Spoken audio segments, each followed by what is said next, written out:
Urea बाहेर फेकतं आणि dialysis होतं. 8 तासानंतर ते पाणी परत बदललं जातं आणि तुम्ही परत एकदा नवीन भरता. ही अशी प्रक्रिया 2 वेळा तुम्ही घरच्या घरी करायची असते. कुठलाही हॉस्पिटलला जायची गरज नसते. त्यासाठी तुम्हाला आम्ही ट्रेनिंग करत असतो आणि ट्रेनिंग झाल्यावर घरचा व्यक्ती पण करू शकतो किंवा पेशंट स्वतःही करू शकतो. आता त्याला होणारा खर्च म्हणजे महिन्याला साधारण 20 ते 25 हजार रुपये लागतात आणि ही प्रक्रिया साधारण सरकारने सेंट्रल गव्हर्नमेंटचे जे लोक आहेत, ज्यांचे पेशंट आहेत, त्यांना ती मोफत दिलेली आहे. जसं आपल्याकडे महात्मा ज्योतिबा फुले योजना किंवा हळियाळ सरांचं जे डायलिसिस केंद्र आहे तिथे योजनामध्ये फ्री डायलिसिस जसं मिळतं तसं पोटाचं डायलिसिस सध्या कॉमन नाही आहे, कारण ते खर्च आहे त्याचा. दुसऱ्या प्रकारचं डायलिसिस जे सगळ्यांना माहिती आहे ते रक्ताचं डायलिसिस, जे आता सगळ्या गावांमध्ये सगळ्या शहरांमध्ये उपलब्ध आहे आणि सरकारने त्यासाठी महात्मा ज्योतिबा फुले योजनेमध्ये सरकार त्या पेशंट्सना निशुल्क डायलिसिस करायला ती सेवा त्यांनी त्या केंद्रांना दिलेली आहे, ज्याच्यामध्ये पेशंट येतो, त्यांचं डायलिसिस करून काही रक्तवाढीच्या काही गोळ्या असतील, काही BP शुगरचा काही इलाज करायचा असेल तर ते त्यामध्ये मोफत केलं जातं आणि पेशंट त्याच विजिटमध्ये डायलिसिस करून घरी जाऊ शकतो. तर ह्या 2 प्रकारचा डायलिसिस आहे. आणि दुसरा प्रश्न त्यातलाच उपप्रश्न असा होता की डायलिसिस कोणत्या रुग्णाला आवश्यक असते? ज्यांची किडनी निकामी झालेली आहे, ज्यांना लघवी होत नाही, ज्यांना क्रिएटिनिन जास्त आहे. आता एक बारीक व्यक्ती असेल, एकदमच किडका व्यक्ती असेल, त्यांचा क्रिएटिनिन 8 असेल किंवा 6 असेल आणि त्यांना भूक लागत नाही आणि ते दिन वजन कमी होत चाललं आहे त्यांचं, ते का होत आहे? कारण त्यांचं मसल तुटत आहे आणि त्याचं क्रिएटिनिन वाढत आहे. अशा व्यक्तींना डायलिसिसची गरज असते. हे झालं डायलिसिस जेव्हा क्रिएटिनिनचा आजार खूप वर्षांपासून आहे, त्यांचं क्रिएटिनिन हळूहळू वाढतंय आणि आता सहन होत नाहीये, जेवण करायला पण सहन होत नाहीये, दम लागतोय, पायावर सूज यायला लागली आहे. अशा लोकांना आपण डायलिसिस सुचवतो ज्यांना किडनीची बिमारी जुनी. काही असे पेशंट असतात ज्यांना काहीही बिमारी पहिले नसते आणि कधी कधी साप चावला किंवा त्यांनी काही औषधं विष म्हणून खाल्ले किंवा पेनकिलर जास्त झाले किंवा काही फुफ्फुसाचं इन्फेक्शन झालं, पायाचं इन्फेक्शन झालं किंवा शुगरच्या पेशंटला काटा रुतला, ह्या पेशंट्सना अचानक किडनीची जी बिमारी जी काहीच नसेल ती अचानक होऊन जाते. अशा पेशंट्सना पण आपण डायलिसिस करतो. त्यानंतर चौथा प्रश्न असा आहे की डायलिसिस पासून कायमची जर मुक्तता हवी असेल तर काय करावे? डायलिसिस पासून मुक्तताच हवी असेल. मुक्तता त्याचं उत्तर आहे प्रत्यारोपण. कारण जे आपण असं डायलिसिस असं नाही आहे की ही एक 10 वर्ष जुनी प्रक्रिया आहे. डायलिसिस हे 1945 वर्षांपासून म्हणजे 1945 पासून डायलिसिस ही ट्रीटमेंट सगळ्यांना जगभर प्रसिद्ध आहे. तर आता ज्या व्यक्तींची किडनी एकदमच रिकामी आहे, म्हणजे तुम्ही एक डायलिसिस आठवड्यातनं हुकलं, बरेच पेशंट म्हणतात मॅडम आता सध्या 3 डायलिसिस चालू आहेत आठवड्यातनं, त्याला 2 करता येईल का? तर भारतात अशीच पहिल्या खूप वर्षापूर्वी भारतातूनच हा शोध लागलाय की 3च्या ऐवजी 2 केलं तर काही होत नाही.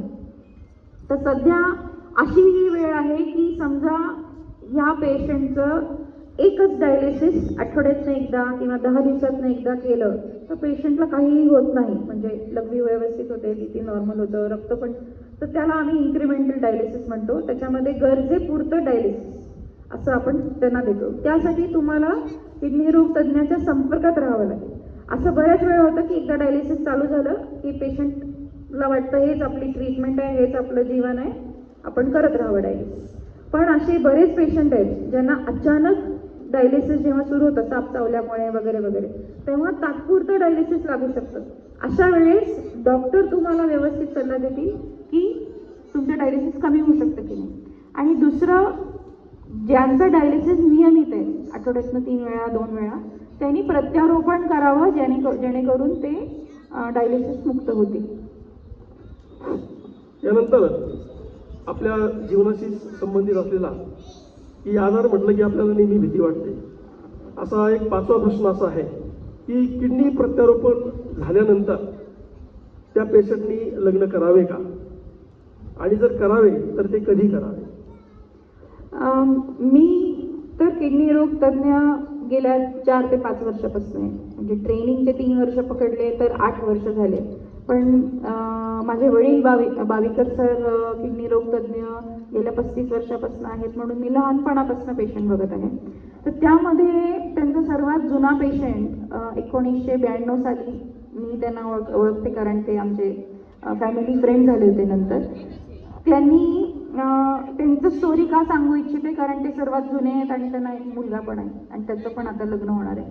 पण स्टोरी अशी आहे की पहिले जेव्हा त्यांचं किडनी फेल झाली होती 1992 मध्ये, तेव्हा त्यांचं डायलिसिस थोड्या वेळासाठी करून सरांनी ट्रान्सप्लांट केलं होतं. पण त्यावेळेस जी मुलगी होती लग्नाची, तिने हे सगळं माहिती असून सुद्धा ती म्हणे की मी लग्न करीन. ते इंजिनियर होते, चांगल्या पदावर होते, ती पण वेगळी गोष्ट आहे. पण हे करून त्यांचं लग्न झालं. लग्नानंतर साधारण 3-4 वर्षात त्यांना मूल झालं. आता तो एक 22-23 वर्षाचा, तो स्वतः इंजिनियर आहे, चांगल्या पोस्टवर आहे. तर हे एक उदाहरण आहे. त्यानंतर असे एक 10 पेशंटची नावं मी स्वतः तुम्हाला सांगू शकते, ज्यांनी किडनी प्रत्यारोपण, त्यांना 2-3 मुलं आहेत आणि आम्हीच त्यांना कधी कधी सांगतो की आता बस झालं मुलं करणं, बायका स्पेशली.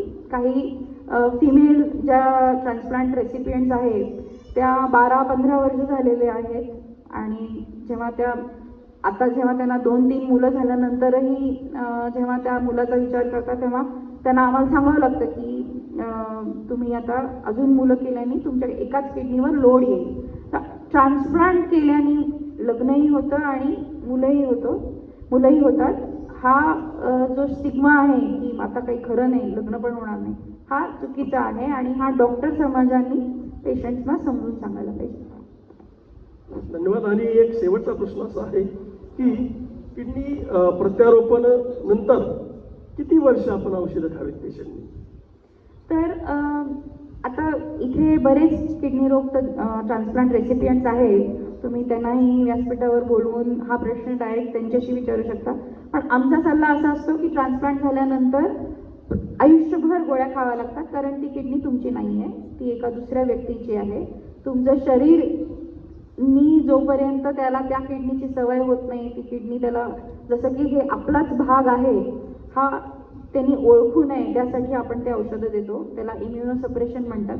इम्युनोसप्रेशन देण्याचं कारण तुमची इम्युनिटी इतकी वाढते नवीन किडनी लावल्यानंतर की कधी कधी आपलेच अवयव, आपलंच शरीर, आपलंच रक्त त्या किडनीला आपलं नाही म्हणून अटॅक करते आणि ते अटॅक होऊ नये त्यासाठी आपण आयुष्यभर इम्युनोसप्रेशन देतो.